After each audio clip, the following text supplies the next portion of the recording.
Welcome to this explainer. Today, we're diving deep into a truly ancient, mind-bending text as we explore Enoch's journey through heavenly secrets. Now, I want you to picture this dramatic scene. It's the 500th year of Enoch's life. He doesn't just have your average, everyday dream. He experiences an absolutely reality-shattering vision of the heavens. The sky itself trembles, and the curtain of the cosmos is about to be pulled all the way back. Well, the ancient text really doesn't hold back on describing Enoch's visceral terror here. I mean, he watches as the heaven of heavens literally shakes to its core, and the infinite host of the Most High, we're talking thousands upon thousands of angels, is exceedingly disturbed. The physical toll this takes on Enoch is just absolute. His whole being essentially melts together in sheer panic, and he completely collapses to the ground. So what exactly lies behind that veil of the shaking heavens? It's the core mystery, isn't it? Enoch is absolutely terrified, totally unable to endure the sight of it all. But then the holy archangel Michael sends another angel to physically raise him up. And as he's lifted, his spirit finally returns to him, and he's about to be given an unprecedented, guided tour of the secret machinery of the universe.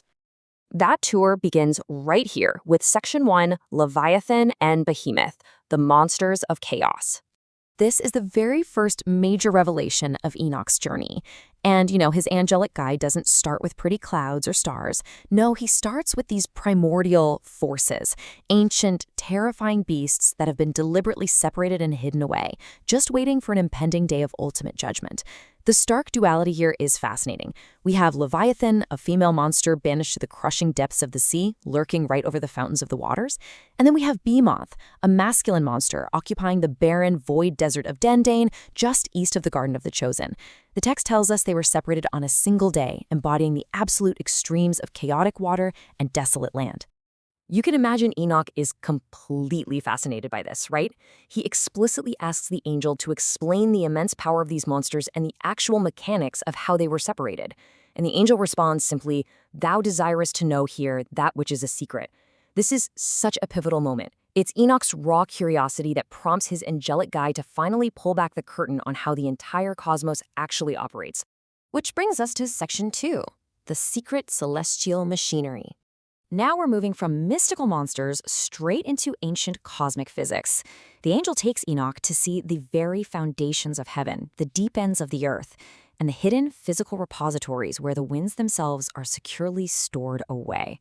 It's an incredible look at how early humanity visualized a deeply ordered universe. Everything, and I mean everything, requires calculation here. The text details how the spirits are divided and how the winds and fountains are actually weighed and counted out. Even the power of the moon's light and the divisions of the stars are strictly mathematically calculated by a power of justice. Nothing is random. It's literally a massive divine clockwork.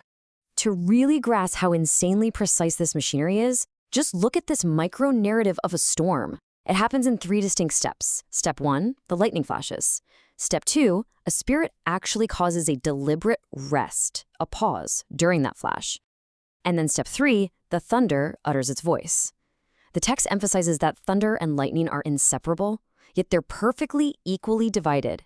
Each flash is held in check by a cosmic bridle and pushed forward by the spirit. It's a carefully orchestrated physical mechanism. Let's move on to Section 3, Spirits of the Weather. We're going even deeper into the heavenly storehouses now.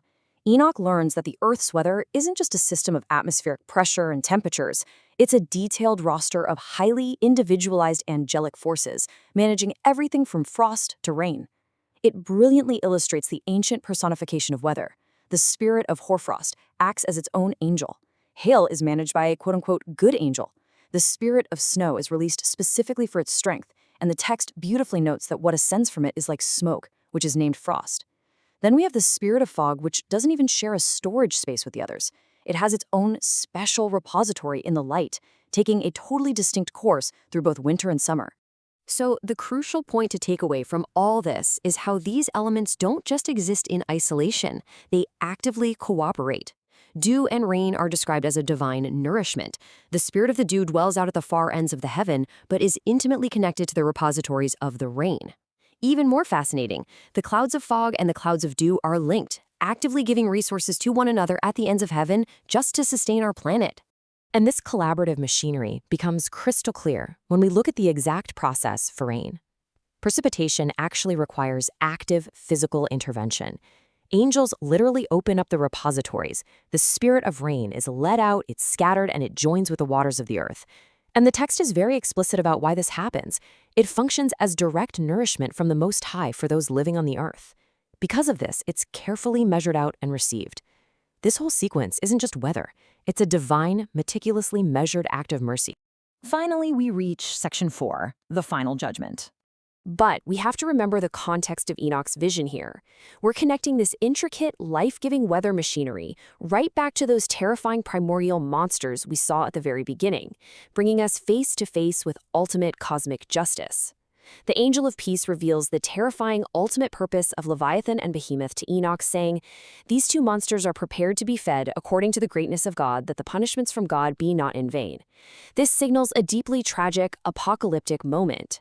All of that meticulous cosmic machinery is going to culminate in a day where divine punishments will rest heavily upon sinners. Families will be torn apart, and the monsters will finally be unleashed. Which leaves us with this final, massive question. Can a universe built on terrifying cosmic judgment ultimately end in divine mercy and patience? Because, fascinatingly enough, the source text tells us that after the fierce punishments have fully rested over the sinners so they aren't in vain, there will finally be a judgment in his mercy and his patience. It leaves us to ponder this ancient text's incredibly delicate balance, a universe suspended beautifully between fearsome, monstrous retribution and the gentle, mathematically calculated mercy of a life-giving rain. Thank you so much for joining me as we explored Enoch's incredible journey through heavenly secrets.